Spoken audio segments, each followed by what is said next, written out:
Welcome to episode 5 of our podcast series entitled Faith, Power, and Emancipation.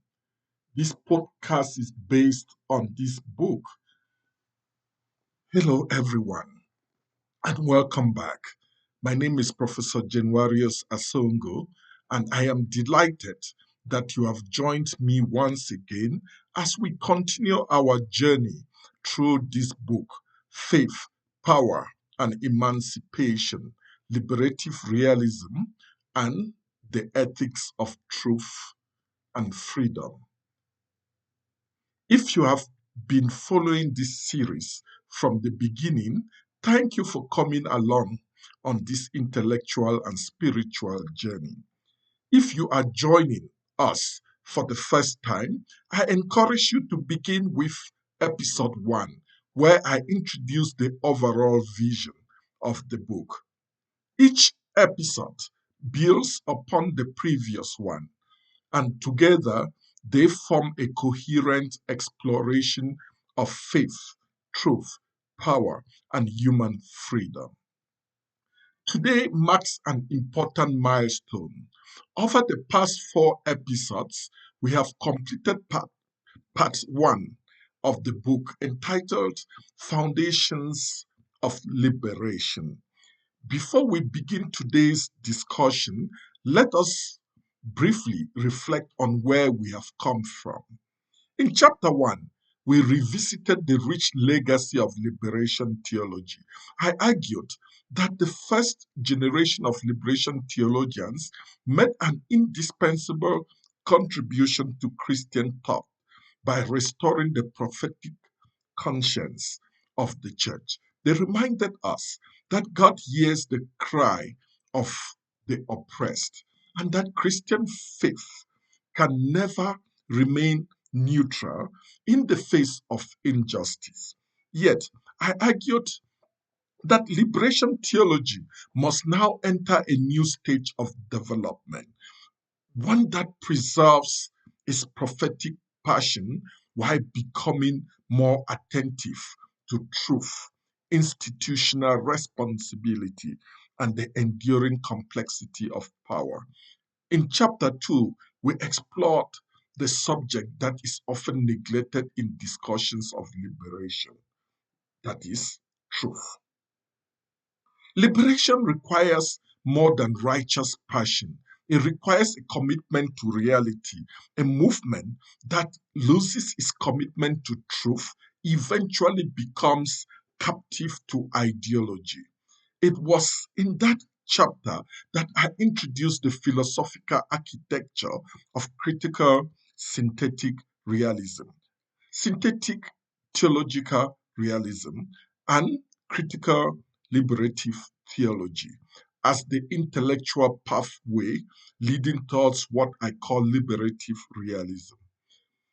Then in chapter 3, we turned to the theological foundation of freedom itself by examining the doctrine of the imago Dei, the Latin for the image of God. Why is every human being worthy of dignity? Why is oppression morally wrong? Why should injustice provoke resistance rather than resignation? The answer is that human dignity does not originate in governments, constitutions, or public opinion. It is grounded in God's creative act. Every person bears the image of God, and therefore every political system must ultimately be judged by the way it treats the human person.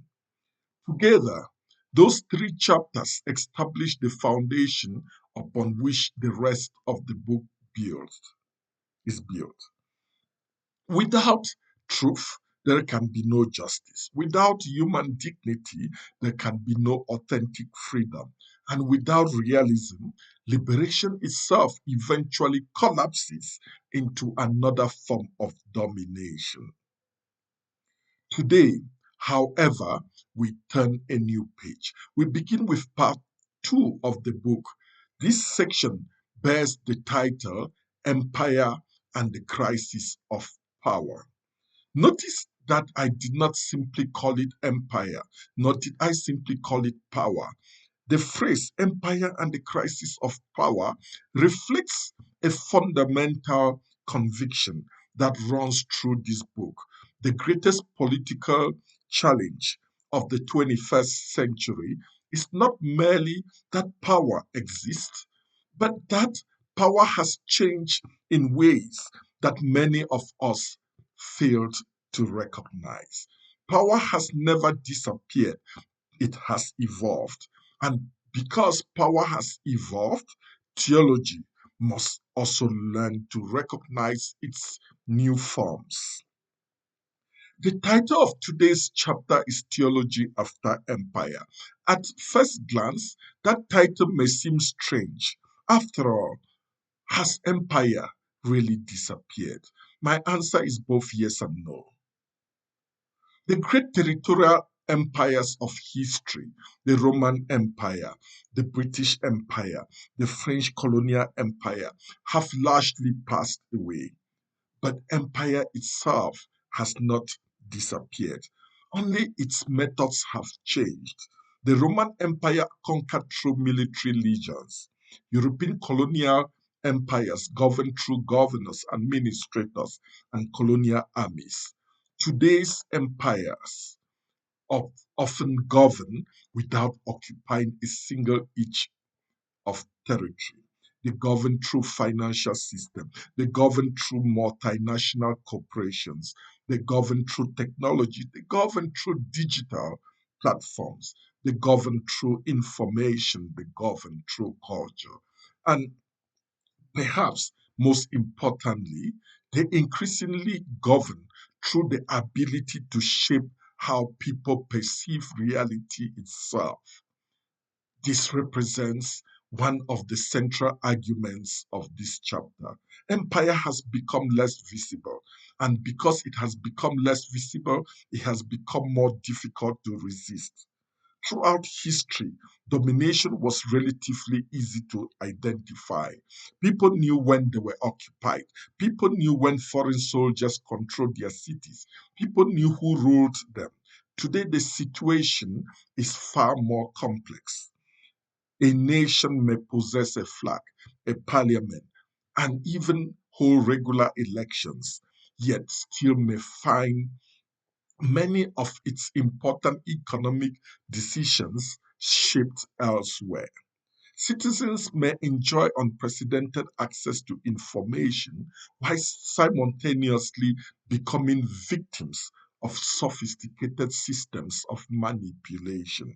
People may believe they are exercising complete freedom, while many of their choices are quietly influenced by algorithms that determine what news they see, which voices are amplified, and which perspectives disappear from public conversation. Power has become less territorial and more informational, less cohesive and more persuasive, less visible and more systematic or more systemic. That transformation presents an enormous challenge for theology. Much of 21st, much of 20th century liberation theology emerged during the Cold War. Military dictatorships were common. Authoritarian governments often ruled openly through violence and intimidation. Oppression frequently had a recognizable face. But the world of the 21st century is different. Many governments now operate within formally democratic systems. Globalization has interconnected economies across continents. Artificial intelligence increasingly influences public life. Digital platforms shape political discourse. Surveillance technology monitors populations in various ways. previous generations could scarcely imagine. Power has become networked, and this means that operation itself has become more complicated. One of the greatest mistakes Christians can make is to imagine that domination always looks the same. It does not. Every generation must learn to discern the particular forms through which power operates within its own historic context. This is precisely why theology cannot remain trapped in the assumptions of previous generations. The gospel never changes, but history does. And if theology is to remain faithful to the gospel, it must learn to interpret the challenging real or the changing realities of history. The biblical story itself, in many ways, is a story about empire. Israel lived under Egypt. Later, it confronted Assyria, then Babylon, then Persia, then Greece, finally Rome. The people of God repeatedly found themselves asking the same question. How do we remain faithful when political power appears overwhelming? That question has never disappeared. Only the names of the empires have changed. The early Christians understood something that remains profoundly relevant today. They recognized that empire does not merely seek political obedience, it seeks moral imagination, it seeks loyalty, it seeks ultimate allegiance. The temptation facing Christians has therefore never been simply whether they will obey political authority. The deeper temptation is whether they will allow political systems, economic structures, or cultural ideologies to define reality itself. That is where theology must exercise its prophetic vocation. The church must continually remind society that no empire possesses ultimate authority. No government, no ideology, no corporation, no political party, no economic system. Only God possesses ultimate sovereignty. This conviction has enormous practical implication. When truth becomes subordinate to political convenience, theology must speak. When human dignity is sacrificed for economic efficiency, theology must speak. When technology begins treating persons as data points rather than human beings created in the image of God, theology must speak. When propaganda replaces honest public discourse, theology must speak. This is why I argue that one of the defining crises of our age is not merely political but epistemic. We are living through a crisis of truth. Entire societies increasingly disagree not simply about values but about reality itself. People inhabit different informational worlds. They consume different media. They trust different authorities. They interpret the same events through radically different narratives. This fragmentation weakens the possibility of democratic life because democracy ultimately depends upon some shared commitment to reality. If citizens cannot even agree about basic facts, meaningful public deliberation becomes increasingly difficult. This is why I have argued throughout my philosophical work that epistemic fracture is one of the deepest pathologies of contemporary civilization. In fact, I think it is the original sin. When truth fractures, society fractures. When society fractures, power becomes easier to manipulate. The struggle for liberation therefore begins with the recovery of truth. Notice how this differs from certain forms of classical liberation theology. Earlier liberation theology focused primarily upon economic structures and political operation. Those concerns remain profoundly important. But today we must add another dimension. We must also ask who controls information, who shapes public memory, who determines which voices are heard, who benefits when society loses confidence in truth itself. These questions are no longer peripheral, they have become central. This does not mean that the church should become partisan. Far from it, the church must remain independent precisely because it belongs to a kingdom that transcends every earthly empire. Its mission is not to baptize political ideology. Its mission is to proclaim the truth about God, the truth about the human person, and the truth about justice. Only then can it become genuinely prophetic. Theology after empire is therefore not theology after politics, nor is it theology within or withdrawn. It's not theology withdrawn from history. Rather, it is theology that has learned to recognize that modern power frequently operates beneath the surface of political institutions. It understands that domination today often functions through culture, economics, technology, and information as much as through military force. Most importantly, it recognizes that liberation cannot simply mean changing rulers. It must also involve recovering the human capacity to perceive reality truthfully. That is why this chapter serves as a bridge between the philosophical foundations we have established in part one and the practical discussions that will follow throughout the rest of the book. Only by understanding the changing nature of power can Christians faithfully engage the changing challenges of history. Thank you so much for joining me for episode 5.